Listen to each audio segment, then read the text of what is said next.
सभी विद्यार्थियों को नमस्कार। मैं उमेश माथुर क्लासेज ऑनलाइन पर आपका स्वागत करता हूं। आप पढ़ रहे हैं कोऑर्डिनेट ज्योमेट्री, उसमें सर्किल चल रहा है आपका। पिछली क्लास में आपने 3 बिंदुओं से जाने वाले सर्किल की बात की थी। त्रिभुज और वर्ग, समकोण त्रिभुज, उनके परिवृत्त निकाले थे। उन्हीं पे आधारित कुछ एग्जाम्पल देखते हैं, फिर आगे पढ़ेंगे। एग्जाम्पल 43, रेखाओं x बराबर 1, x माइनस y बराबर 0 और y बराबर 2x से बनने वाले त्रिभुज के परिवृत्त का समीकरण ज्ञात करो। Find the circumcircle of triangle whose sides are x equal to 1, x minus y equal to 0 and y equal to 2x। पहले भी किया था इस तरह का क्वेश्चन। तो अपन ऐसा करते हैं, दी रेखाएं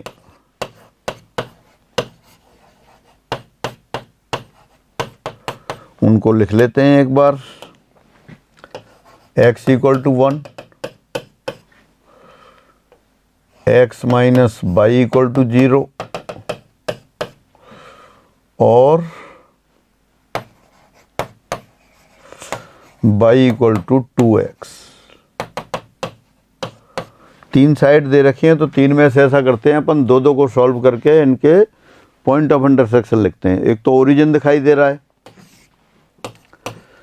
2 बार 3 से एक पॉइंट आ गया कैपिटल A 0,0। एक बार 2 से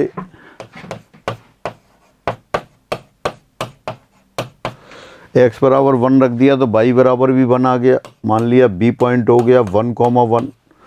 और फिर एक बार 3 से x बराबर 1 रखेंगे, y बराबर 2 आ जाएगा। एक बार 3 से 1,2। तो आसान पॉइंट आ गए। फिर भी करते हैं, मान लेते हैं वही रूटीन तरीके से। माना अभिष्ट वृत्त का समीकरण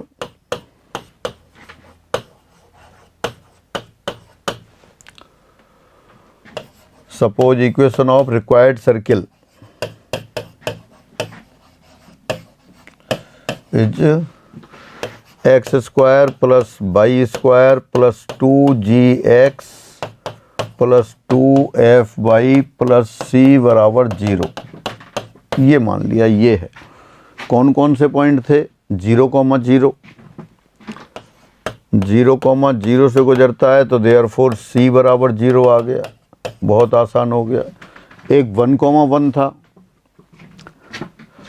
1,1 से गुजरता है, सेटिस्फाई करेंगे। 1 plus 1 plus 2g plus 2f plus 0 equal to 0। इसको लिख लिया। फिर आपने g 2 से डिवाइड कर दिया, g plus f plus 1 equal to 0। Number 3 आ गई। और कौन सा पॉइंट था? एक पॉइंट था 1,2। 1,2 से गुजरता है, 1 4 plus 2g plus 4f plus 0 equal to 0। ये आ गया आपका फिर 2g plus 4f plus 5 equal to 0। c equal to 0 तो पहले ही आ गया। अब इनको और सॉल्व कर लेते हैं। ऐसा करते हैं, 4 में से 3 के डबल घटा देते हैं अपन। Subtracting 2 times of equation 3 from 4, यानी कि 4 माइनस 2 टाइम्स ऑफ 3। ये घटाया आपको, तो क्या आएगा? 2g माइनस 2g कैंसिल हो गया। 4f माइनस 2f, 2f बचा। 5 माइनस 2 वो 3 हो गया, यानी f बराबर आ गया -3/2। और f का मान आप इसमें रख देते हैं, फिर फर्स्ट में रख दें। समीकरण 3 से फर्स्ट नहीं, 3 में रख देते हैं। f बराबर रखा -3/2, -3/2 प्लस 1 -1/2, g बराबर 1/2 आ गया। g है आपके पास, f है, c है, तो सारी वैल्यू इसमें रख देते हैं अपन, तो बस आंसर आ जाएगा। जी एफ सी के मान समीकरण 1 में रखने पर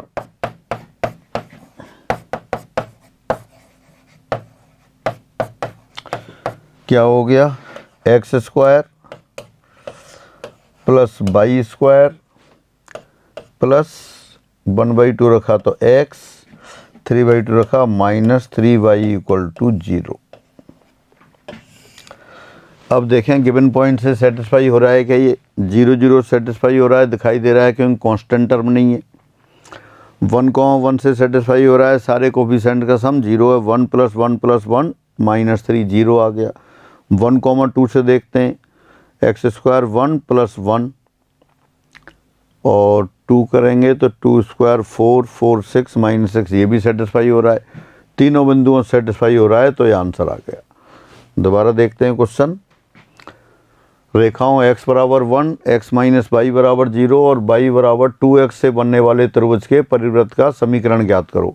find the circumcircle of triangle whose sides are x = 1, x - y = 0 and y = 2x।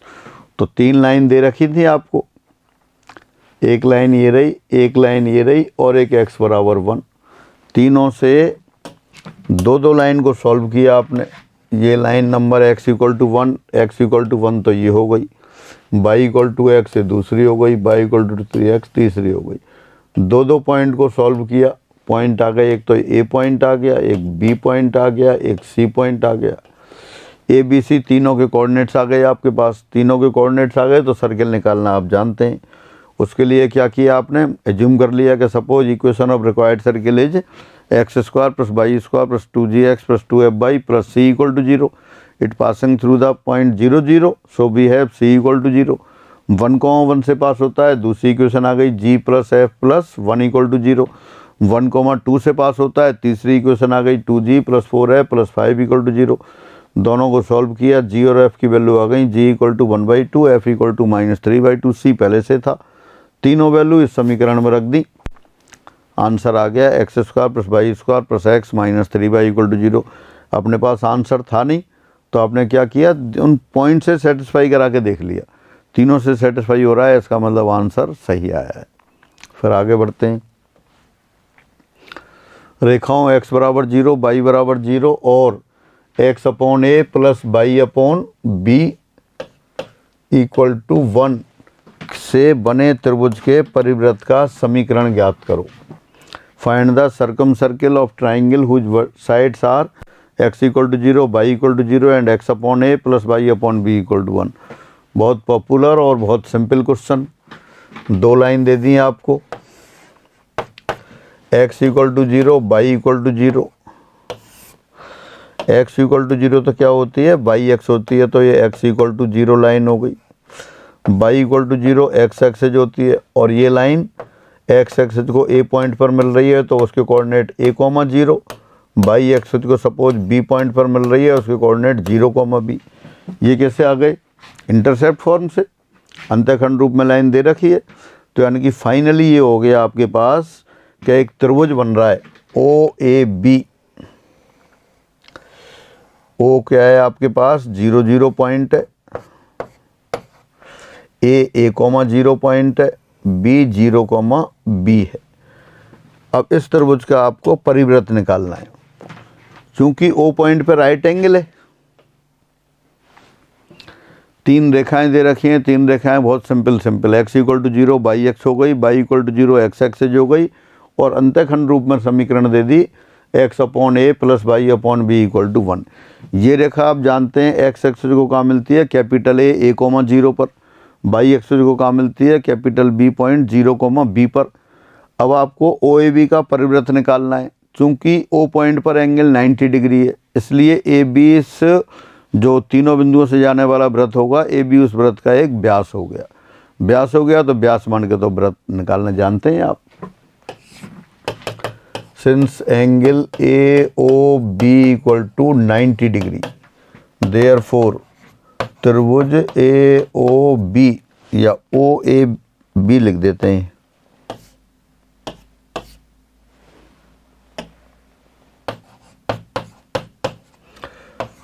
त्रिभुज OAB के परिवृत्त का एक व्यास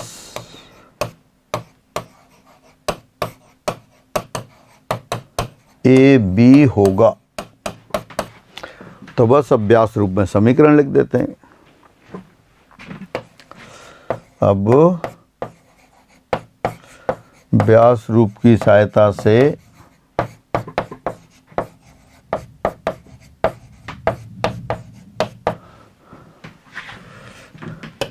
अभिष्ट वृत्त का समीकरण, required circle, equation of required circle, क्या हो जाएगा? x minus a into x minus zero plus y minus zero into y minus b बराबर जीरो, और ये आ गया x square plus y square minus a x minus b y बराबर जीरो। ये उस त्रिभुज के परिवृत्त का समीकरण आ गया। समकोण त्रिभुज दे रखा था। समकोण त्रिभुज का परिवृत्त आप जानते हैं पहले से, जो राइट एंगल है उसके सामने वाली भुजा कर्ण होती है, तो कर्ण को व्यास मान के अपन सर्किल लिख लिया। फिर आगे बढ़ते हैं। एग्जाम्पल 45, रेखाओं x बराबर 0, y बराबर 0, x बराबर 1 और y बराबर 2 से बनने वाले आयत के परिवृत्त का समीकरण ज्ञात कीजिए। आयत के परिवृत्त का समीकरण वही उसका एक विकर्ण होगा, विकर्ण को व्यास मान लेंगे। एक बार और पढ़ते हैं। Find the circumcircle of rectangle whose sides are x equal to 0, y equal to 0, x equal to 1 and y equal to 2। तो पहले तो अपन आयत बना लेते हैं। x इक्वल टू 0 तो बाई एक्स हो गई, x इक्वल टू 1 और y equal to 2, x equal to 1 ये ले लिया आपने, y इक्वल टू 2 ये आ गया। तो इनमें जो जो पॉइंट बन रहे हैं वो देख लेते हैं। एक पॉइंट तो बन गया आपका O 0,0, एक्स अक्ष और वाई अक्ष, एक्स अक्ष यानी कि y बराबर 0, वाई अक्ष x बराबर 0, दोनों का प्रतिच्छेद बिंदु O आ गया, वो 0, 0 हो गया। एक्स अक्ष और लाइन x बराबर 1 ये मान लेते हैं बिंदु A है, इसके कोऑर्डिनेट हो गए 1,0। x इक्वल टू 1 और y इक्वल टू 2, दोनों का पॉइंट ऑफ इंटरसेक्शन कौन सा है? ये मान लिया आपने C है, वो हो गया 1,2। और बाई एक्स और y बराबर 2 का प्रतिच्छेद बिंदु मान लिया आपने कैपिटल B है, वो हो गया 0,2। अब इसमें OC भी एक व्यास होगा और AB भी व्यास होगा। किसी को भी लेके आप सर्किल का समीकरण लिख सकते हैं, क्योंकि आयत है। स्पष्टतया आयत OACB का एक व्यास AB है, के परिवृत्त का, OACB के परिवृत्त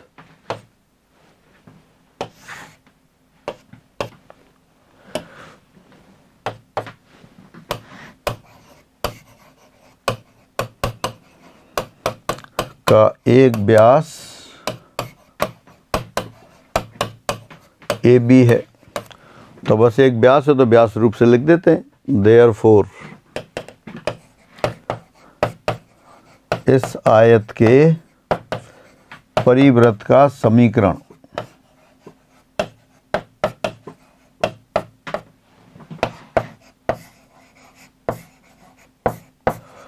क्या आएगा? x minus 1 into x minus 0 plus y minus 0 into y minus 2 बराबर 0। तो वो आ गया आपके पास x square plus y square minus x minus 2y बराबर 0। तो उनके परिवृत्त का जो आयत दे रखा था उसके परिवृत्त का समीकरण आ गया। फिर आगे बढ़ते हैं। एग्जाम्पल 46, यदि बिंदु O 0, 0, A 4,0, B 0,3 और C 4,C एक वृत्तीय हों, तब C का मान ज्ञात करो। Again if points O, A, B and C are concyclic then find the value of C। एक वृत्तीय यानी कि एक ही वृत्त पर हैं चारों बिंदु। Concyclic means all 4 points lying on a circle. तो आपको अब 4 पॉइंट दे दिया अपन, तो सर्किल तो 3 बिंदुओं से ही निकाल सकते हैं। तो ओ ए बी से जाने वाला सर्किल लिख दें आप। अब देख सकते हो, देखो ए पॉइंट तो कहाँ है, एक्स एक्सिस पे है, फिगर की आवश्यकता नहीं है, लेकिन फिर अपन एक बार देख लें। ये डायरेक्ट लिख सकते थे आप, ये आपको जानते हैं। तो 0 0 पॉइंट हो गया, ए पॉइंट 4,0 हो गया और बी पॉइंट 0,3 हो गया। तो अगर ओ ए बी देखें तो पहले क्वेश्चन किया था उसी टाइप का हो गया। ओ पॉइंट पर राइट एंगल है और ए बी को व्यास मान के जो वृत्त खींचेंगे वही इसका परिवृत्त आ जाएगा। तो बस यही लिख देते हैं अपन। अब 3 बिंदुओं, कौन कौन से बिंदु हो गए, ओ 0,0, ए 4,0 और बी 0,3 से जाने वाला वृत्त या जाने वाले वृत्त का एक व्यास ए बी होगा। क्यों होगा ये भी लिख सकते हैं आप, क्योंकि एंगल ए ओ बी बराबर 90 डिग्री। तो जब परिवृत्त निकालना है आपको या 3 बिंदुओं से जाने वाला वृत्त निकालना है, तो वो तो त्रिभुज ए ओ बी का परिवृत्त हो गया और परिवृत्त में भी ओ पर राइट एंगल है, राइट एंगल है तो ए बी व्यास हो गया, तो उसका लिख देते हैं। देयरफॉर इस वृत्त का समीकरण, व्यास रूप से वृत्त लिखना आपको आता है, तो x - 4 into x - 0 plus y - 0 into y - 3 बराबर 0। तो ये कितना आ गया, सॉल्व कर लिया, x² plus y² minus 4x minus 3y बराबर 0। ये सर्किल आ गया आपके पास। अब क्वेश्चन क्या कह रहा है, ओ ए बी सी चारों पॉइंट एक वृत्त हैं, 3 बिंदुओं से आने वाला वृत्त निकाल लिया, तो चौथा बिंदु इसी पे होगा। तो चौथा बिंदु कौन सा है, 4,C, उससे संतुष्ट करा देते हैं। क्योंकि बिंदु 4,C इस वृत्त पर है, इसलिए इसको अपन सेटिस्फाई कर देते हैं। तो सेटिस्फाई कराएंगे तो क्या आएगा, वहाँ रख देते हैं आप वैल्यू, x के लिए 4 और y के लिए c। 16 plus c² minus 16 minus 3c बराबर 0। 16 कैंसिल, c कॉमन ले लिया, c माइनस 3 बराबर 0। 4,C था तो x = 4 लिखा। दोबारा देख लेते हैं पॉइंट, हाँ सही है, 4,C। तो x के लिए 4 रख दिया, y के लिए c लिख दिया। तो 16 माइनस 16 कैंसिल, तो यहाँ से आ गया c = 0 और 3, 2 वैल्यूज आ गई। दोबारा देख लेते हैं क्वेश्चन। यदि बिंदु O 0 0, A 4,0 और B 0,3 और C 4,C एक वृत्ति हो, तब C का मान ज्ञात करो। तो गिवन 4 पॉइंट्स हैं, कौन सा एक लिख दे रखे हैं, एक अज्ञात राशि दे रखी है और उसकी वैल्यू पूछी है। तो पहले 3 बिंदु जो थे O A B, उनसे जाने वाला सर्किल लिख लिया आपने। वो सर्किल आ गया x² plus y² minus 4x minus 3y = 0। चौथा पॉइंट कौन सा है, 4,C। तो 4,C से इसको सेटिस्फाई करा दिया। थोड़ी सी कैलकुलेशन, C की वैल्यू आ गई 0 और 3, तो यही आंसर हो गई। फिर आगे बढ़ते हैं। वृत्त के सापेक्ष बिंदु की स्थिति, position of a point with respect to a circle. मतलब पॉइंट और सर्किल की पोजीशन क्या होगी, सर्किल दे रखा है जैसे ये आपका सर्किल। अब पॉइंट कहाँ हो सकता है, पॉइंट सर्किल के इनसाइड हो सकता है, सर्किल के ऊपर हो सकता है, आउटसाइड भी हो सकता है, कहीं भी हो सकता है। अब सर्किल की पोजीशन डिसाइड करनी है तो कैसे करेंगे, अपन ऐसा करते हैं, जो पी पॉइंट है एज्यूम कर लेते हैं ये पी पॉइंट x1, y1 है, या x1 y1 अभी बाद में ले लेंगे, पहले ऐसे ही देखते हैं।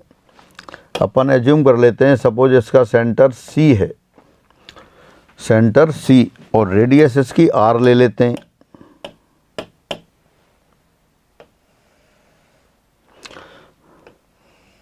अब पी पॉइंट से सेंटर की डिस्टेंस लेते हैं। क्या है, आपको सर्किल दे रखा है कोई और एक पॉइंट है पी, आपको पता करना है कि पी पॉइंट सर्किल के बाहर है या ऊपर है या अंदर है। तो अपन क्या किया, पी और केंद्र सी की दूरी निकाली।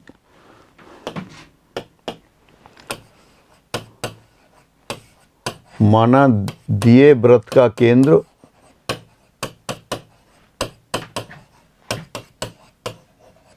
सी,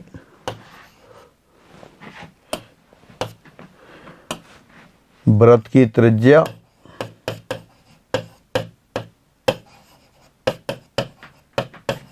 स्मॉल आर, और दिया बिंदु P है,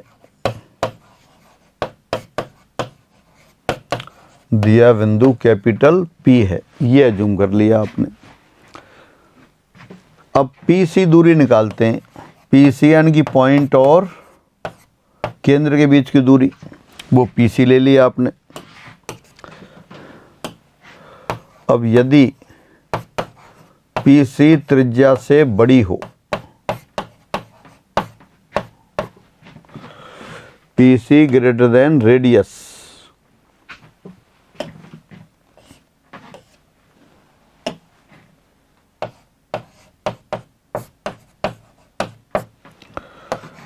PC greater than radius.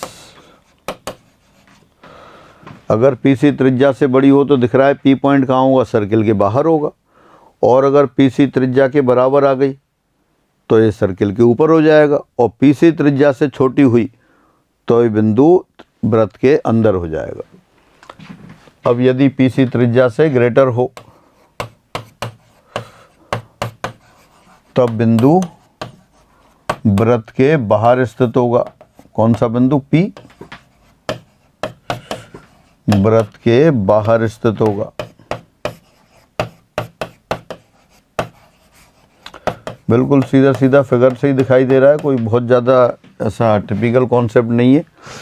P और C के बीच की दूरी निकाली, अगर वो त्रिज्या से बड़ी है तो निश्चित रूप से पॉइंट P वृत्त के बाहर होगा, और यदि PC बराबर त्रिज्या हो,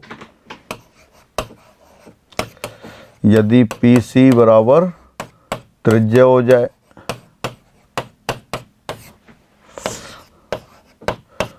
तब बिंदु P वृत्त के ऊपर स्थित होगा।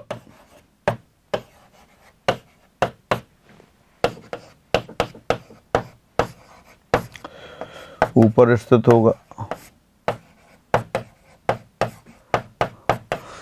और यदि PC लेस देन त्रिज्या हो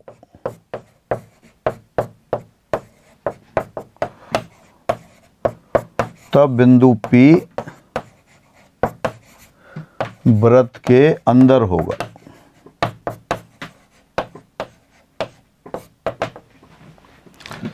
तो सीधा ये सारी चीज़ें आपने क्या किया, फिगर देख के ही लिख दिया। सर्किल बनाया, सर्किल का केंद्र C था, पॉइंट P सर्किल के अगर आउटसाइड है तो PC निश्चित रूप से रेडियस से ग्रेटर होगी। P अगर सर्किल के ऊपर आ गया यहाँ, P अगर यहाँ होता तो क्या हो जाता, PC और रेडियस बराबर हो जाती, और अगर P अंदर हो गया तो PC निश्चित रूप से क्या हो जाएगा, त्रिज्या से छोटी हो जाएगी। तो बस इसी से अपन पता कर सकते हैं। हाँ, यदि वृत्त का समीकरण दे रखा हो,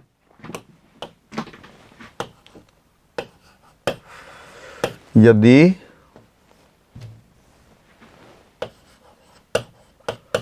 वृत्त का समीकरण x square plus y square बराबर ए स्क्वायर हो,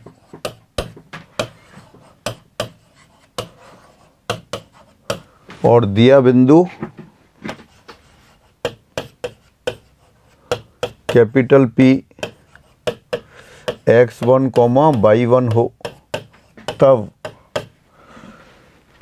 PC कितना हो जाएगा, पी सी, अब सी क्या है, सेंटर है, यहाँ सेंटर के कोऑर्डिनेट तो पता ही है आपको। ये सर्किल अगर अपन ड्रॉ कर दें तो सेंटर सी क्या है, 0,0, और पी पॉइंट ये रहा, पी पॉइंट कहीं भी ले सकते हो आप, पी पॉइंट ये है। अब पी सी स्क्वायर लिख देता हूँ, तो पी के कोऑर्डिनेट तो हम ले लेते हैं अपन x1, y1, और सी आपके पास है पहले से 0, 0, तो पी सी स्क्वायर क्या हो जाएगा, x1 square plus y1 square. अब P C square minus radius square, त्रिज्या स्क्वायर, कितना आएगा, x1 square plus y1 square minus radius square. Radius कितनी है सर्किल की, ए स्क्वायर। अब अगर देख सकते हैं, इसको मान लेते हैं S बने, सर्किल को अपन S से डिनोट करेंगे।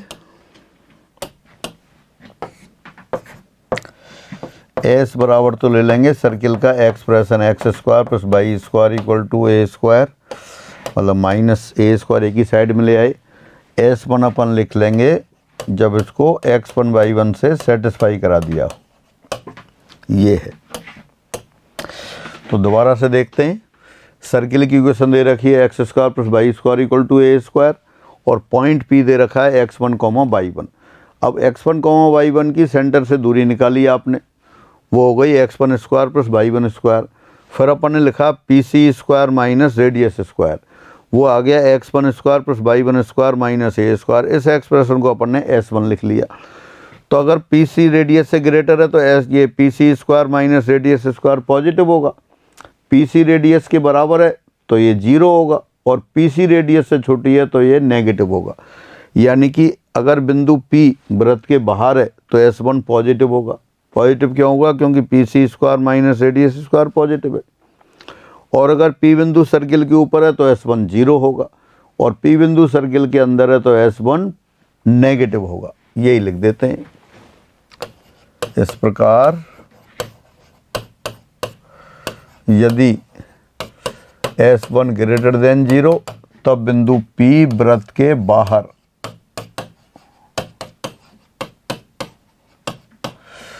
यदि S1 बराबर 0 तब बिंदु वृत्त के ऊपर, बिंदु कहाँ हो जाएगा, वृत्त के ऊपर हो जाएगा। और अगर S1 लेस देन 0 हो तब बिंदु कहाँ हो जाएगा, वृत्त के अंदर स्थित हो जाएगा। तो फाइनली अपन ये याद करके रखेंगे कि वृत्त का समीकरण x square plus y square बराबर ए स्क्वायर हो, और कोई पॉइंट P x1 y1 हो, उसकी पोजीशन पता करनी हो, तो x1 y1 से जब सर्किल को सेटिस्फाई कराएंगे, ये जो एक्सप्रेशन आया x1 square plus y1 square minus a square, इसका नाम दे दिया आपने S1। तो फाइनली S1 पॉजिटिव है तो बिंदु वृत्त के बाहर होगा, S1 बराबर 0 है तो बिंदु वृत्त के ऊपर होगा, और S1 लेस देन 0 है तो बिंदु वृत्त के अंदर स्थित होगा। ये एक बार पढ़ लेते हैं। रिजल्ट 47, वृत्त के सापेक्ष बिंदु की स्थिति, position of a point with respect to a circle. बिंदु P x1, y1 वृत्त x square plus y square equal to r square के बाहर, ऊपर या अंदर होगा यदि S1 क्रम से ग्रेटर देन 0, इक्वल टू 0 या लेस देन 0 हो, जहाँ S1 बराबर x1 square plus y1 square minus a square, वही है जो आपने लिखा था अभी। The point P x1, y1 will lie outside on और inside the circle x square plus y square minus a r square equal to 0 if S1 greater than 0, equal to 0 or less than 0 respectively, where S1 equal to x1 square plus y1 square minus a square. यही general circle की लिख देंगे।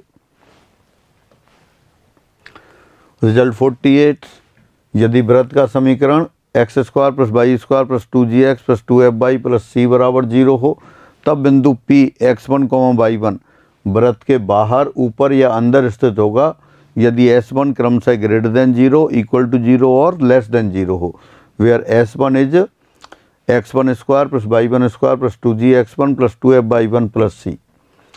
Again if the equation of circle is x square plus y square plus 2gx plus 2fy plus c equal to 0, then the point P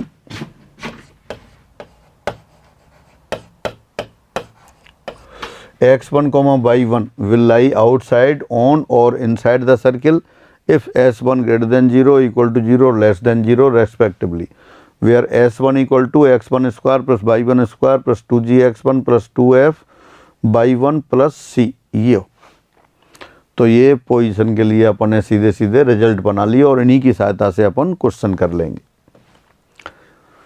example 49, बिंदु 3,4 की वृत्त x square plus y square equal to 9 के सापेक्ष स्थिति ज्ञात करो। Discuss the position of the point 3,4 with respect to the circle x square plus y square mine equal to 9। Assume कर लेते हैं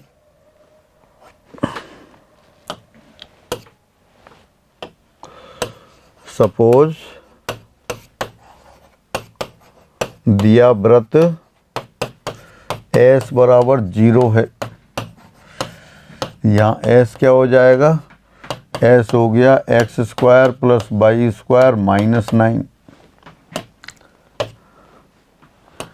सर्किल का जो एक्सप्रेशन है उसको s दे दिया। अब s1 बिंदु के लिए ले लेते हैं। बिंदु कौन सा है, P मान लिया 3,4 के लिए S1 कितना आएगा, 3 square plus 4 square minus 9, 3 square 9, 16 minus 9 तो पॉजिटिव आ गया। देयरफॉर दिया बिंदु वृत्त के बाहर स्थित है। दिया बिंदु कौन सा बिंदु, 3,4 दिए वृत्त कौन सा है अपने पास, x square plus y square equal to 9 के बाहर स्थित होगा।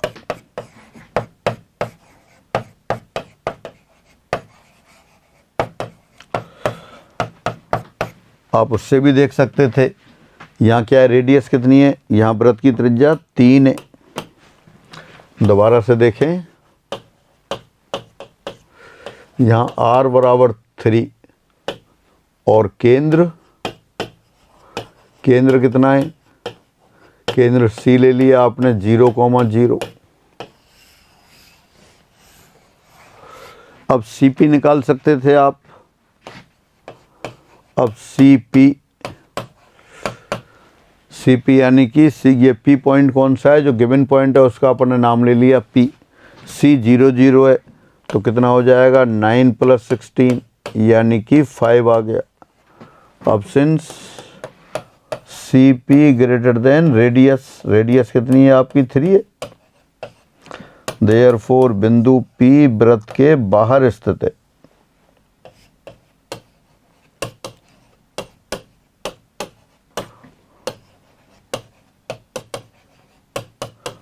ऐसे क्वेश्चन करने के लिए अपन ये CP निकालने की आवश्यकता नहीं है, आप कर सकते हो इससे। आप तो क्या करेंगे, सीधा S1 चेक कर लेंगे। सीधा अपन S1 चेक करेंगे, S1 पॉजिटिव आ गया तो पता पड़ गया कि बिंदु वृत्त के बाहर है।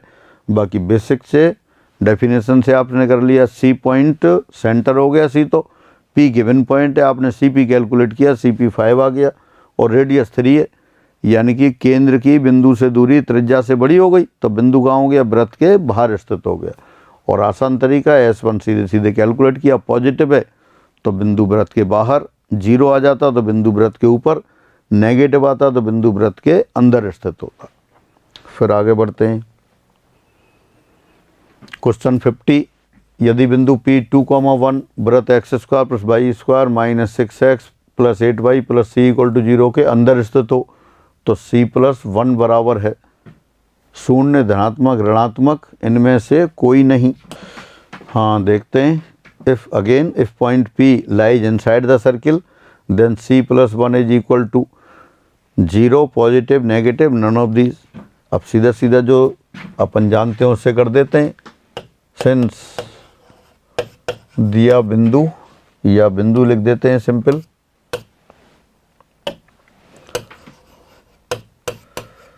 बिंदु 2,1 दिए वृत्त के अंदर स्थित है।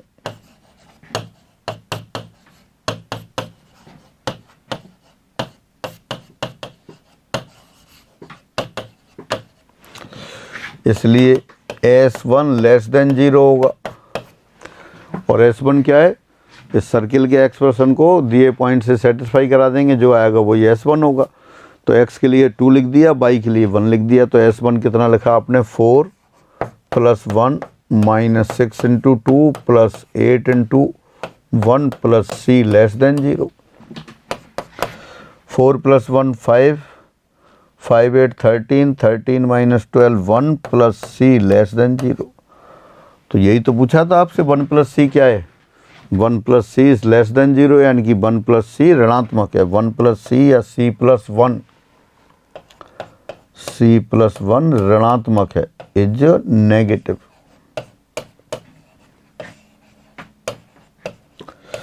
आपको दे रखा है पॉइंट सर्किल के इनसाइड है, सर्किल के इनसाइड है तो S1 नेगेटिव होगा, S1 नेगेटिव लिख दिया आपने। S1 नेगेटिव लिखा है, S1 में c + 1 ही आ गया, तो c + 1 कैसा हो गया, नेगेटिव हो गया। फिर आगे बढ़ते हैं। एक बिंदु की वृत्त से न्यूनतम व अधिकतम दूरी, the least and the greatest distance of a point from a circle. अब सर्किल से दूरी की बात, अपन ये देखें सर्किल है क्या है। ये तो P पॉइंट दे दिया आपको और ये सर्किल दे दिया। ये सर्किल का सेंटर है C। सर्किल जो अपन कहते हैं, सर्किल एक वक्र है, कर्व है, जो ऐसे बिंदुओं का समुच्चय होता है, ऐसे बिंदुओं का बिंदु पथ होता है जिनकी एक स्थिर बिंदु से दूरी होती है। तो सर्किल जो ये बाउंड्री है, ये अपना सर्किल है। सर्किल के अंदर वाला जो हिस्सा है वो नहीं है, वो तो इंटीरियर कहलाता है, आंतरिक हिस्सा कहलाता है, और ये बाह्य हिस्सा कहलाता है। तो सर्किल कौन सा है, जो कर्व बन रहा है, जो ब्लैक ये बाउंड्री है, वो सर्किल है। तो सर्किल के अलग अलग बिंदुओं से इसकी दूरी निकालें तो अलग अलग आएगी। जैसे P बिंदु की दूरी निकालें आप, इससे अलग आ रही है, इससे निकालें अलग आएगी, से निकालें अलग आएगी। सर्किल के अनंत बिंदु हैं, तो अनंत बिंदुओं से इस बिंदु की दूरी अलग अलग होगी। वो कह रहा है न्यूनतम और अधिकतम। अच्छा, न्यूनतम अधिकतम की बात करें तो अधिकतम कब आएगी, अधिकतम जब आएगी जब वो सबसे बड़ी रेखा के अनुदिश नापी जाएगी। और सबसे बड़ी रेखा कौन सी होती है, व्यास। तो व्यास के अनुदिश नापेंगे तब वो अधिकतम दूरी पर होगा। तो अपन ने क्या किया, P और C को मिला दिया और इसको आगे भी बढ़ा दिया। मान लिया ये बिंदु तो A है, ये C सेंटर हो गया और ये बिंदु B है। तो P बिंदु की अगर वृत्त से अधिकतम दूरी निकालेंगे तो जो व्यास के अनुदिश आएगी, ये वाली दूरी आएगी PB, ये ग्रेटेस्ट डिस्टेंस होगी। और लीस्ट डिस्टेंस भी तभी होगी जब तीन बिंदु समरेखी होंगे। ये P से बिंदु को मिला दें अपन, P से वृत्त के अलग अलग बिंदुओं को मिला रहे हैं, अलग अलग दूरी है, सेंटर है ही। अगर केंद्र से दूरी की बात करें तो PC हो गई। अगर ये A पॉइंट यहाँ आ जाए, मतलब ऐसा हो कि केंद्र और P को मिलाने वाली रेखा पर जो बिंदु है, जो सर्किल को सबसे पहले कट रहा है, वो तो A पर, और सबसे बाद में यहाँ की व्यास के अनुदिश वो B पर मिल रहा है। तो फिगर से देखने से ही पता पड़ रहा है PA तो मिनिमम डिस्टेंस होगी और PB अधिकतम दूरी होगी। तो जो लीस्ट डिस्टेंस है, लीस्ट डिस्टेंस मिनिमम दूरी, न्यूनतम दूरी, न्यूनतम दूरी तो कौन सी हो गई, PA हो गई। और अधिकतम दूरी की बात करें, ग्रेटेस्ट डिस्टेंस,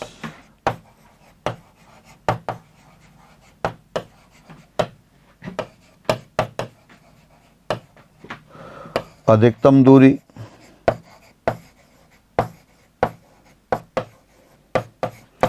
ये कितनी हो गई, ये PB हो गई। अब A और B कहाँ से लाएं, A और B की ज़रूरत ही नहीं है। या तो P पॉइंट से लाइन ड्रॉ करें सेंटर को मिलाने वाली, फिर सर्किल से पॉइंट ऑफ इंटरसेक्शन निकालें, उसकी आवश्यकता नहीं है। PC तो निकाल सकते हैं आप दूरी, और PC में से ये रेडियस हटा दें तो PA आ जाएगा, और PC में ये रेडियस ऐड कर दें तो PB आ जाएगा। तो PA बराबर कितनी हो गई, PA बराबर तो हो गई PC माइनस रेडियस, और PB बराबर हो गई PC प्लस रेडियस।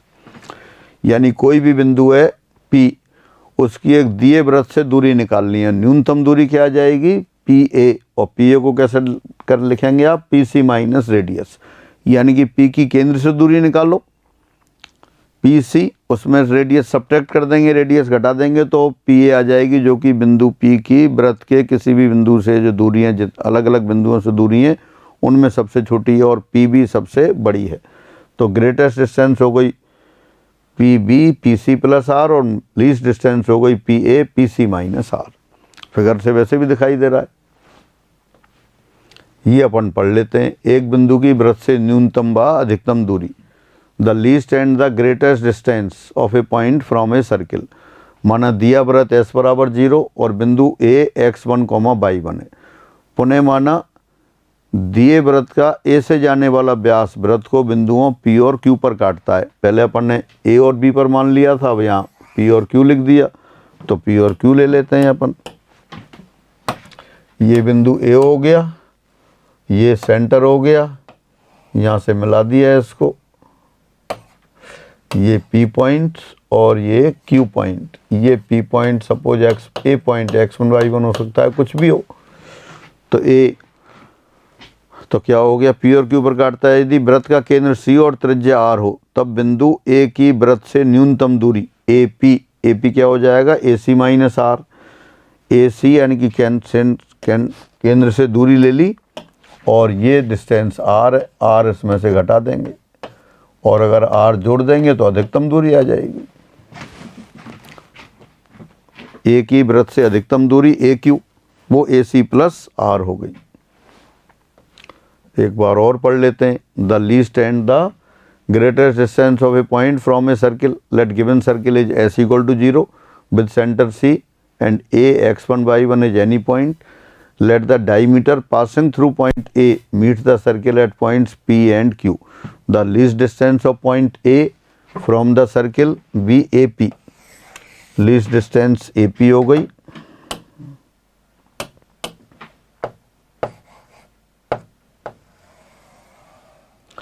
दोबारा बना दिया फिगर। AP क्या हो जाएगा, AC माइनस रेडियस, यानी कि उसकी केंद्र से दूरी ली और उसमें से रेडियस आपने सब्ट्रैक्ट कर दी तो मिनिमम डिस्टेंस आ गई। और मैक्सिमम डिस्टेंस क्या हो जाएगा, AC प्लस रेडियस। तो ये आप लर्न करके रखेंगे। किसी भी पॉइंट की एक दिए वृत्त से अधिकतम और न्यूनतम दूरी, तो अधिकतम दूरी वाला बिंदु तो कौन सा होगा, A और सेंटर के बीच की डिस्टेंस प्लस रेडियस, और न्यूनतम दूरी कौन सी होगी, A और सेंटर के बीच की दूरी माइनस रेडियस, यानी AC माइनस R मिनिमम और AC प्लस R मैक्सिमम। आगे बढ़ते हैं। एग्जाम्पल दे दिया। एग्जाम्पल 51, बिंदु 6,8 की वृत्त x² + y² = 4 से न्यूनतम व अधिकतम दूरी ज्ञात करो। Find the least and the greatest distance of point 6,8 from the circle x² + y² = a²। अब यहाँ फिगर की तो कोई ज़रूरत है नहीं, तो अपन सीधा लिख देते हैं। माना दिया बिंदु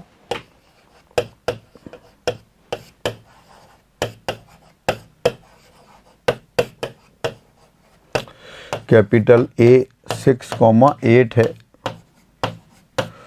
यहाँ वृत्त का केंद्र कितना है, 0 0 पर है। C नाम लिख देते हैं। वृत्त का केंद्र O लिख दें। C क्या है, 0 0 है, 0 0 व त्रिज्या 2 है।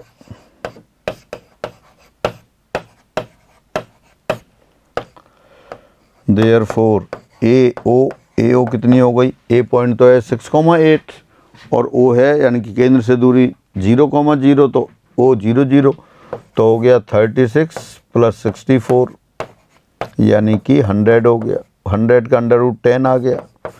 यानी जो बिंदु है जिसकी वृत्त से न्यूनतम और अधिकतम दूरी निकालनी है, वो पॉइंट तो 6,8 है, उसकी केंद्र से दूरी 10 आ गई। बस अब इसको लिख देते हैं।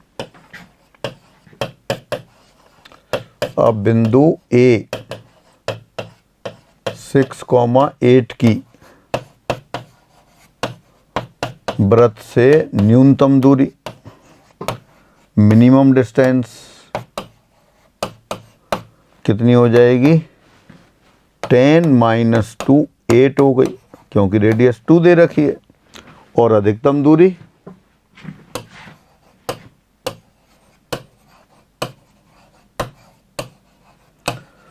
महत्तम दूरी, ग्रेटेस्ट डिस्टेंस, वो कितनी हो जाएगी 10 + 2 यानी कि 12 आ गई। कोई भी सर्किल दे रखा है, उसकी किसी बिंदु से अधिकतम और न्यूनतम दूरी निकालनी है तो उस बिंदु की केंद्र से दूरी निकाल लें।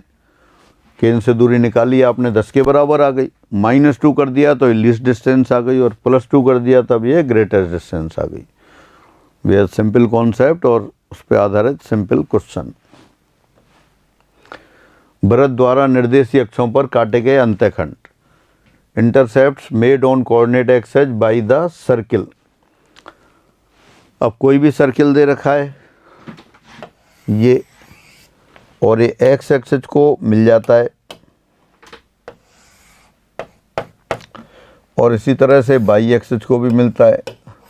ये ओरिजिन, सपोज एक्स एक्सिस को कहाँ मिलता है, ए और बी 2 पॉइंट पर, और वाई एक्सिस कहाँ मिलता है, सी और डी बिंदुओं पर। तो एक्स अक्ष से अंतःखंड कितना होगा फिर, एक्स अक्ष से काटा अंतःखंड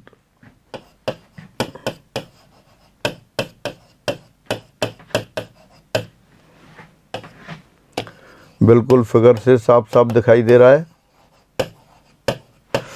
कितना हो गया, ए बी हो गया, और वाई एक्स से काटा गया अंतःखंड वाई को कहाँ मिल रहा है, सी और डी पर।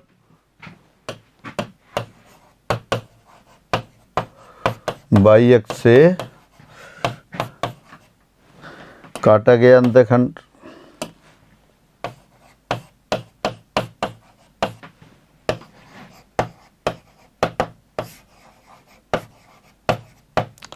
ये सी डी हो गया। एक्स अक्ष से काटे गया अंतःखंड ए बी और वाई अक्ष से काटा गया अंतःखंड सी डी है। तो बस अब यही आपको निकालना हो। तो जब भी कोई सर्किल दे रखा होगा इक्वेशन तो एक्स अक्ष के साथ सॉल्व करेंगे। एक्स अक्ष की इक्वेशन क्या है, वाई = 0। दोनों को सॉल्व करेंगे तो ए और बी के कोऑर्डिनेट्स आ जाएंगे। ए और बी के कोऑर्डिनेट्स आ जाएंगे तो दोनों के बीच में डिस्टेंस फार्मूले से डिस्टेंस ले लेंगे। इसी तरह से वाई अक्ष पे अंतःखंड लेना हो तो वाई अक्ष के साथ सर्किल को सॉल्व करेंगे। वाई अक्ष की समीकरण क्या होती है, x = 0। तो x = 0 और सर्किल को सॉल्व करेंगे, सी और डी के कोऑर्डिनेट्स आएंगे, फिर डिस्टेंस फार्मूले से दूरी निकाल लेंगे। चलो अब देखो अपन करते हैं इसको। माना दिया वृत्त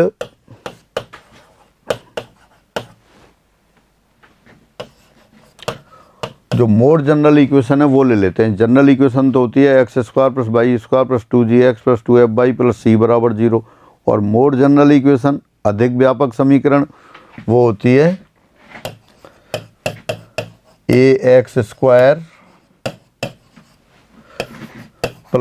ay² + 2gx + 2fy + c = 0। इसके साथ साथ एक्स अक्ष ले लेते हैं। एक्स अक्ष का समीकरण होता है y = 0, और वाई अक्ष का समीकरण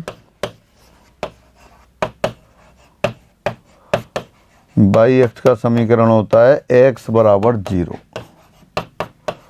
तो पहले तो अपन ऐसा करते हैं, एक्स अक्ष और सर्किल का पॉइंट ऑफ इंटरसेक्शन निकालते हैं, फिर अंतःखंड आ जाएगा। अब अपन क्या करते हैं, समीकरण 1 और समीकरण 2 को सॉल्व करते हैं।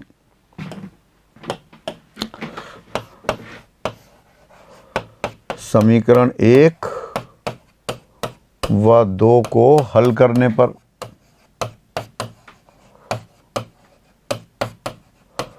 y = 0 रख दिया, उसमें y = 0 रख दिया तो क्या आ गया, ax² + 2gx + c = 0। मान लिया आपने, माना इसके मूल x1 x2 हैं। ये तो x में द्विघात समीकरण हो गई, तो इसके 2 मूल होंगे तो वो मान लेते हैं अपन।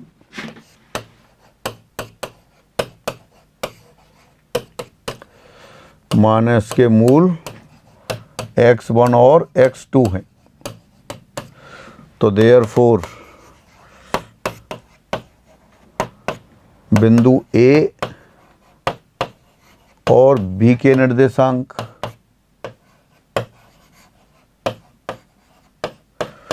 ए और बी कौन से बिंदु आ गए? ए और बी बिंदु वो हैं जहां ये सर्किल एक्स अक्ष को मिल रहा था, तो ये x1, 0 हो जाएगा, ये x2, 0 हो जाएगा।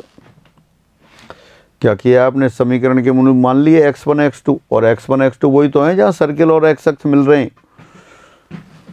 के निर्देशांक क्या हो गए? x1, 0 और y1, x2, 0।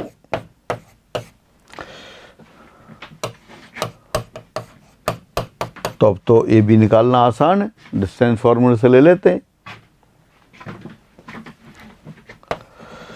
अब यहाँ बाई कोऑर्डिनेट तो 0 है, तो ए बी बराबर तो सीधा लिख दें अपन mod of x2 minus x1, और mod of x2 minus x1 को लिख सकते हैं आप under root x1 plus x2 whole square minus 4x1 x2। या एक स्टेप और बढ़ा दें, ये लिख दिया आपने under root x2 minus x1 whole square. Under root x square mod of x के बराबर लिखते हैं आप, तो mod of x2 minus x1 under root x2 minus x1 whole square हो गया। और x2 minus x1 whole square को क्या लिख दिया आपने? Under root x1 plus x2 whole square minus 4x1 x2। तो यहाँ ले आए फिर x1 प्लस x2 क्या है? इस समीकरण के मूलों का योग। इस समीकरण के मूल क्या है आपके पास? x1 और x2। तो x1 plus x2 sum of the roots आ गया, वो कितना होता है? माइनस 2g अपॉन ए आएगा, तो माइनस 2g अपॉन ए होल स्क्वायर हो गया। माइनस 4x1 x2 इस समीकरण के मूलों का गुणनफल है, और मूलों का गुणनफल आप जानते हैं c अपॉन ए, तो यहाँ लिख दिया आपने c अपॉन ए होल स्क्वायर। 4 और है 4x1 x2, तो 4 आउटसाइड ले लिया, अपॉन ए स्क्वायर भी एलसीएम लिया, तो वो बाहर आ गया 2 अपॉन ए। अंदर क्या हो गया? G square minus a c. तो इसका मतलब ये हुआ कि वृत्त a x square plus a y square plus 2gx plus 2fy plus c बराबर 0 द्वारा एक्स अक्ष पर काटे गए अंतखंड की लंबाई 2 upon a under root g square minus a सी आ गया। और अगर बाई एक्स के साथ लेना होता तो x बराबर 0 के साथ सॉल्व करते हैं इसको। अभी अपन ने किसको सॉल्व किया था? समीकरण 1 और समीकरण 2 को सॉल्व किया था। अब अगर बाई एक्स के साथ करना होगा तो 1 और 3 को सॉल्व करेंगे। 1 और 3 को सॉल्व करेंगे तो ये a y square plus 2fy plus c बराबर 0 आएगा। फिर बाई में दुघात समीकरण आएगी तो बाई के 2 मूल ले लेंगे, बाई 1 बाई 2, उससे सी डी के निर्देशांक आ जाएंगे। तब सी डी कितना आ जाएगा? सी डी समीकरण में डायरेक्ट लिख देता हूँ फिर 2 upon a under root f square minus a c, ये आ जाएगा। इनकी प्रूफ की आवश्यकता नहीं है, आप सीधे सीधे इनको लर्न कर सकते हैं। बस कॉन्सेप्ट ये समझना था कि सर्किल अगर एक्स अक्ष को ए और बी पर मिलता है तो ए बी की लंबाई है वही ए बी सर्किल के द्वारा एक्स अक्ष पर काटा गया अंतखंड होगा, और बाई अक्ष को सी और डी पर मिलता है तो सी डी की जो लंबाई है वो सर्किल के द्वारा बाई अक्ष पर काटा गया अंतखंड होगा। अब इसको रिजल्ट की तरह एक बार दोबारा लिख लेते हैं। इस प्रकार वृत्त a x square plus a y square plus 2gx plus 2fy plus c बराबर 0 द्वारा एक्स अक्ष पर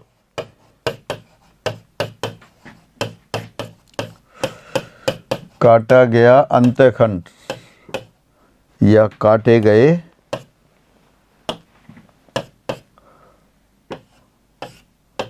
अंतखंड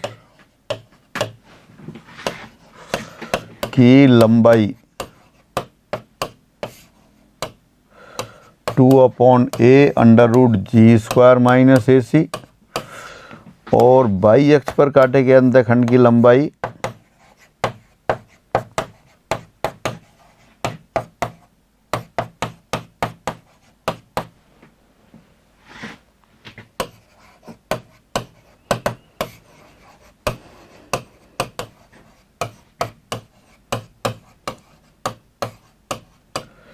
2 upon a under root f square minus a c होगी। तो ये रिजल्ट की तरह आपको लर्न करके रखने होंगे। ये आपका सर्किल, और यहीं अपन वो बना देते हैं, ये एक्स एक्सिस हो गई और ये वाई एक्सिस हो गई। एक्स अक्ष पे अंतःखंड वो ए बी है, एक्स अक्ष को ए और बी बिंदुओं पर मिल रहा है, वाई अक्ष को वो सी और डी बिंदुओं पर मिल रहा है। तो ये इनके इंटरसेप्ट हो गए। एक्स इंटरसेप्ट और ये वाई एक्स पर काटे गए अंतःखंड की लंबाई यानी कि वाई इंटरसेप्ट। ये ध्यान रखेंगे फॉर्मूले की तरह। एक बार और पढ़ लेते हैं। एक वृत्त द्वारा निर्देशीय अक्षों पर काटे गए अंतःखंडों की लंबाई। अंतःखंड वृत्त a x square plus a y square plus 2gx plus 2fy plus c बराबर 0 द्वारा एक्स अक्ष पर काटे गए अंतःखंड की लंबाई 2/a under root g square minus a c, और अच्छा वाई एक्स पर लिखा होगा the length of intercept made on x axis by the circle this is 2/a under root g square minus a c, and the length of intercept made on y axis by the circle ax square plus ay square plus 2gx plus 2fy plus c equal to 0 is 2/a under root f square minus ac। यानी कि circle अधिक व्यापक रूप में circle दे रखा है ax square plus ay square plus 2gx plus 2fy plus c बराबर 0। उसके द्वारा x अक्ष पर काटे गए अंतःखंड की लंबाई 2/a under root g square minus a c, और वाई एक्स पे काटे गए अंतःखंड की लंबाई 2/a under root f square minus a c. हाँ, अगर सर्किल इसकी बजाय ये हो जाता x square plus y square plus 2gx plus 2fy plus c बराबर 0, यानी कि a बराबर 1 हो जाता, तब इसमें a बराबर 1 रख देते तो एक्स इंटरसेप्ट क्या आ जाता 2 under root g square minus c, और वाई इंटरसेप्ट आ जाता 2 under root f square minus c. एक बार दोबारा इसको लिख लेते हैं। यदि a बराबर 1 हो, यानी वृत्त का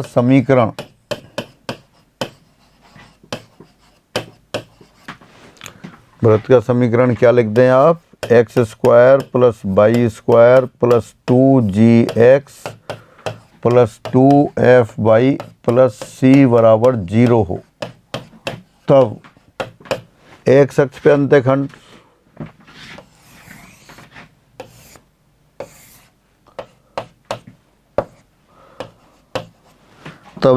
अंतःखंड कितना होगा।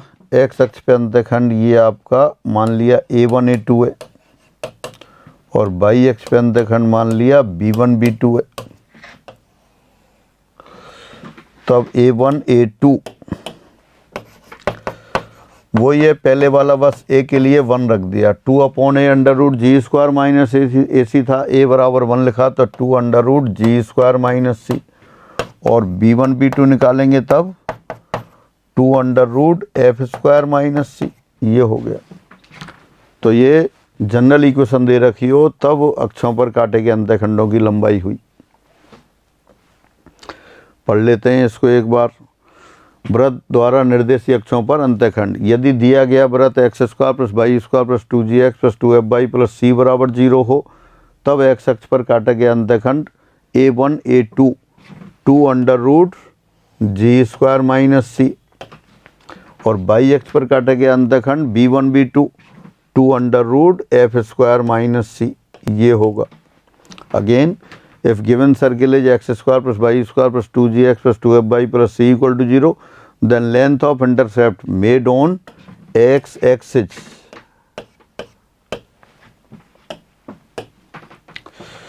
Is a1 a2 equal to 2 under root g square minus c, and length of intercept made on the y axis by the circle is b1 b2 2 under root f square minus c, ये होगा। ये intercept की बात हो गई। अच्छा, ज़रूरी है हमेशा इंटरसेप्ट इसको ऐसे काटता हो, मतलब अक्षों को काटता हो सर्किल ऐसा भी तो हो सकता है एक्स एक्सिस को काटे ही नहीं, बाई एक्सिस को काट रहा हो, एक्स एक्सिस को आपका सर्किल मिल ही नहीं रहा, तब अगर नहीं मिल रहा तो बाई इंटरसेप्ट तो आएगा B1 B2, और एक्स इंटरसेप्ट अपन कहेंगे इमेजिनरी या नहीं मिल रहा, या कह सकते हैं काल्पनिक बिंदुओं पे मिल रहा है, काल्पनिक बिंदुओं पे मिल रहा है तो लंबाई भी काल्पनिक होगी। और ये कब होगा? ये जब एक्स अक्ष से काटे गए अंतखंड का जो एक्सप्रेशन है 2√g² - c, अंडर रूट के अंदर राशि कैसी हो जाए? नेगेटिव हो जाए। अगर अंडर रूट के अंदर जो राशि है g² - c नेगेटिव हो गई तो एक्स अक्ष को रियल पॉइंट्स पर नहीं मिलेगा। जरूरी नहीं हमेशा सर्किल मिल रहा हो। और कौन कौन से केस हो सकते हैं इसमें देखें। ये सर्किल रहा, एक्स एक्सिस को नहीं मिल रहा तो यहाँ पे √g² - c negative, under root में नेगेटिव हो जाएगा यानी काल्पनिक हो जाएगा। ये हो गया। बाई एक्सिस को मिल रहा है तो बाई एक्सिस यानी कि बाई एक्स से काटे गए अंतखंड है वो कौन सा होता है? 2√f² - c, तो यहाँ f² - c पॉजिटिव होगा। हाँ, और अगर सर्किल ऐसा हो गया एक्स एक्सिस को टच कर जाए और बाई एक्सिस को पहले की तरह कट कर रहा हो तो यहाँ क्या आएगा? फिर यहाँ आएगा अंडर रूट, यानी कि एक्स अक्ष से काटे गया अंतखंड 0 हो गया। 0 हो गया तो अंडर रूट के अंदर जो एक्सप्रेशन है वो 0 हो गया। √g² - c 0 तो g² = c आ गया। और यहाँ क्या होगा? f² - c पॉजिटिव ही होगा ये। क्यों? क्योंकि ये तो वास्तविक अंतखंड काट रहा है। हाँ, अगर सर्किल ऐसा हो जाता, कैसे? ये सर्किल बना देते आप और एक्स एक्सिस जैसे हो जाती और बाई एक्सिस को सिर्फ टच कर जाता। एक्स एक्सिस जैसे होती यानी कि एक्स एक्सिस से काटे गया अंतखंड कैसा होता? पॉजिटिव, वास्तविक दिखाई दे रहा है। तो यहाँ क्या आएगा? g² - c > 0 आएगा।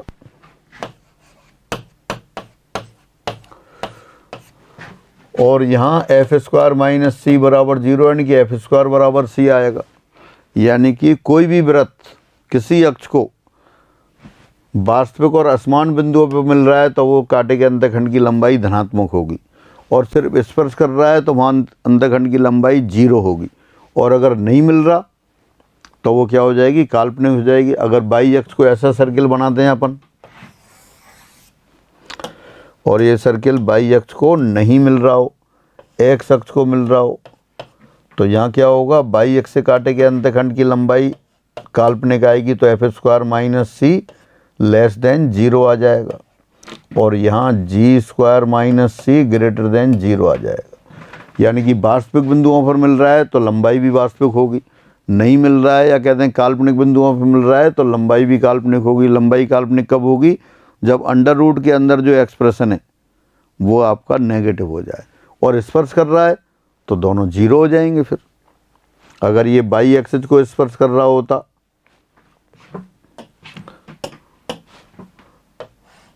ऐसे होता तो क्या हो जाता? यहाँ f² = c आ जाता। बाई एक्स से काटे गए अंतखंड की लंबाई 0 हो जाती।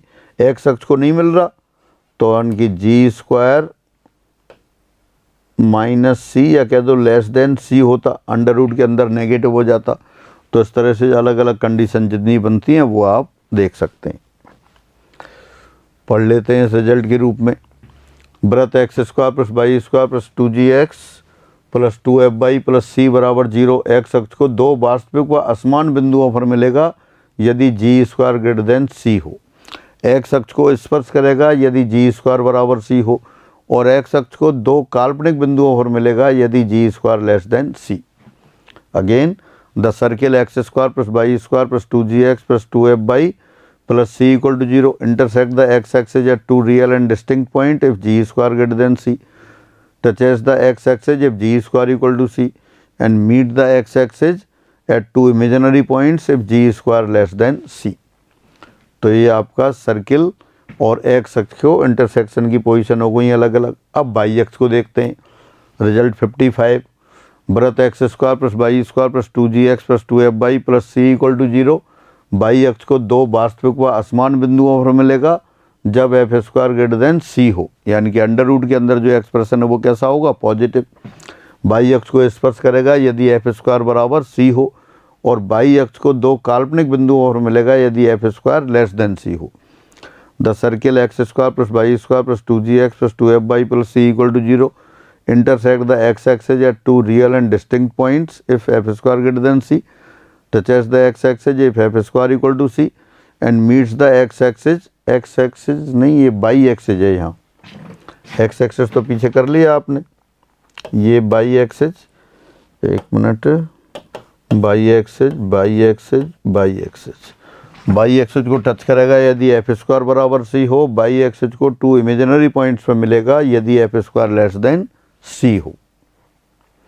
सामान्य रिजल्ट जो अंतखंड की लंबाई थी उन्हीं की सहायता से आपने देख लिया।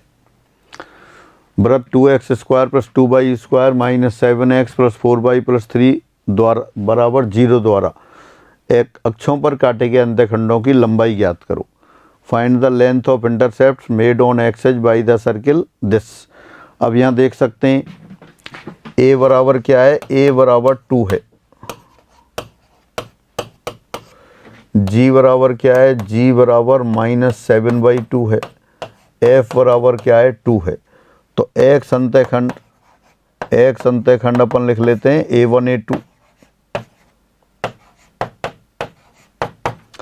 कितना आएगा 2/a under root g square -7/2 whole square minus AC।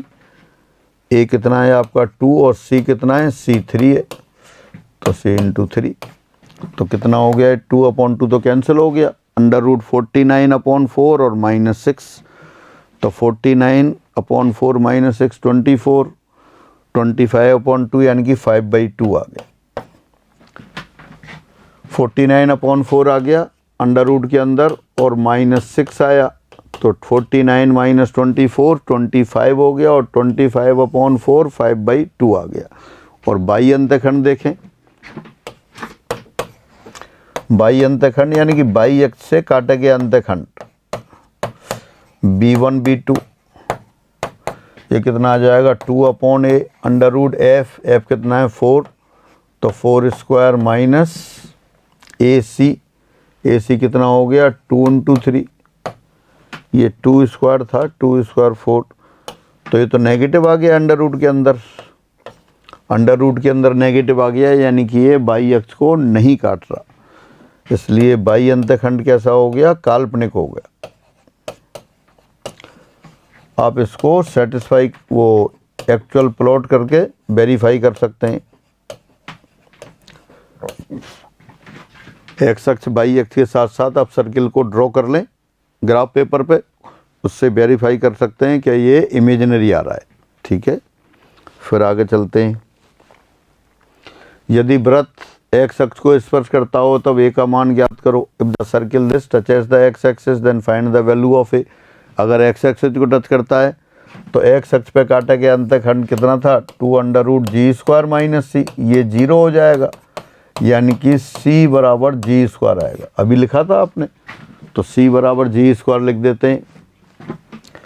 c कितना हो गया अपने पास 16 हो गया, और g क्या है आपके पास, g a है, तो a स्क्वायर यानी कि a बराबर ±4, यानी कि इस तरह से आपने क्या किया, जो रिजल्ट था वो डायरेक्ट अप्लाई कर दिया। तो आज आपने सर्किल के अलग अलग समीकरण देखे, परिवृत्त के समीकरण, और फिर सर्किल के द्वारा अक्षों पर काटे गए अंतखंडों की लंबाई देखी, उनकी अलग अलग स्थितियां देखी, और एक पॉइंट की पोजीशन, पॉइंट सर्किल के बाहर है, अंदर है, ऊपर है। तो आज की क्लास में अपन इतना ही करते हैं, शेष फिर अगली क्लास में। सभी को नमस्कार।